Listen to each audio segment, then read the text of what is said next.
അച്ഛനെങ്ങോട്ടാ? ആ കുട്ടി ഒന്ന് കാണണം. വേണ്ട, നിങ്ങൾ അങ്ങോട്ട് പോയി വല്ല വഷളത്തരവും പറഞ്ഞ്. ഇല്ലടാ, വളരെ കാലത്തിന് ശേഷം ഞാനിന്ന് കുടിച്ചിട്ടില്ല.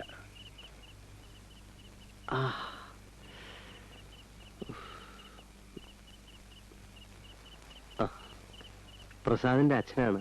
അങ്ങനെ പറഞ്ഞാൽ അറിയില്ല. ഞാൻ ഉറുമ്പ് നാണു.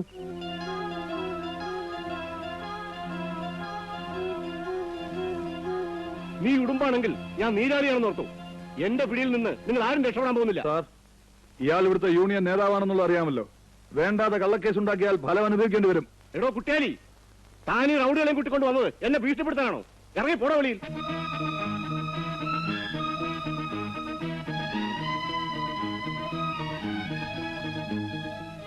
മനസ്സിലായില്ലേ? മോൻ എനിക്കിഷ്ടായി. ഈ പ്രായത്തിൽ ഞാനും കുറെ തല്ലിയിട്ടുണ്ട്, കൊണ്ടിട്ടുമുണ്ട്. ആണുങ്ങൾക്ക് ചേർന്നതാണ്. പക്ഷേ ഞാൻ വണ്ടി കമ്പനിയിലെ പണി പോയപ്പോ പഴച്ചു. ജീവിക്കാൻ പലതും ചെയ്യേണ്ടി വന്നു. ഇവിടത്തെ യോഗ്യന്മാരാ എന്നെ കെടുത്തത്. അവർക്ക് വേണ്ടി കളവ് മുതൽ കൊല്ലിനും കൊലയ്ക്കും വരെ എനിക്ക് കൂട്ടു നിൽക്കേണ്ടി വന്നു. ജയിലിൽ കിടക്കേണ്ടി വന്നു. എന്നാൽ ക്യാപ്റ്റൻ സാറിന്റെ കാര്യത്തിൽ ഞാൻ തെറ്റുകാരനല്ല. അതെല്ലാം കഴിഞ്ഞില്ലേ? തെറ്റ് ചെയ്തവർക്ക് ദൈവം കൊടുക്കും. ഞങ്ങൾക്ക് ആരോടും വിരോധമില്ല. മോനെ വന്ന് കാണണമെന്നും ഇത് നേരിട്ട് പറയണമെന്നുണ്ടായിരുന്നു. ഇനി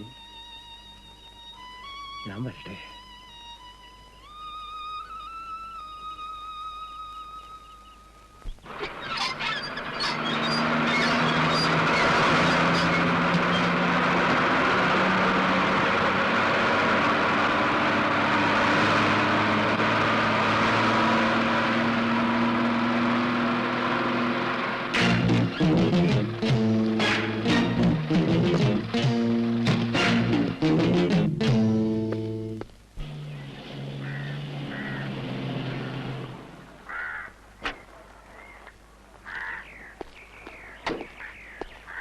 അഞ്ചു ഇന്നലെ വീട്ടിൽ വന്നിരുന്നു അല്ലേ? സെർവന്റ് പറഞ്ഞു. എന്താ കാര്യം? ഉണ്ടായിരുന്നു. Now it's all over.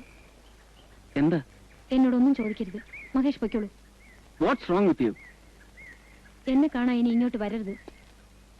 രാത്രി നഴ്സുമാരെ തേടി ആശുപത്രിയിലേക്ക്. അഞ്ജു പ്ലീസ് ഷൗട്ട് ചെയ്യണ്ട. നല്ല സ്നേഹിതരായിരുന്നല്ലോ നമ്മൾ. ആ ഫ്രണ്ട്ഷിപ്പ് ഇവിടെ അവസാനിപ്പിക്കാം. നല്ല നിലയിൽ തന്നെ.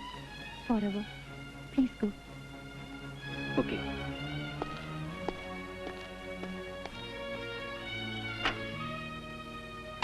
എന്ത് കാരണം കൊണ്ടായാലും അമ്മ പറഞ്ഞത് ശരിയാണെന്ന് ബോധ്യമായല്ലോ. നിനക്കൊഴിച്ച് ഈ ക്യാമ്പസിൽ പലർക്കും അറിയാമായിരുന്നു റാസ്കലിനെ. As a chief womaniser. അല്ലാതെങ്ങനെ? കഴുകന്റെ കുഞ്ഞ് കുരുവിയാവില്ലല്ലോ.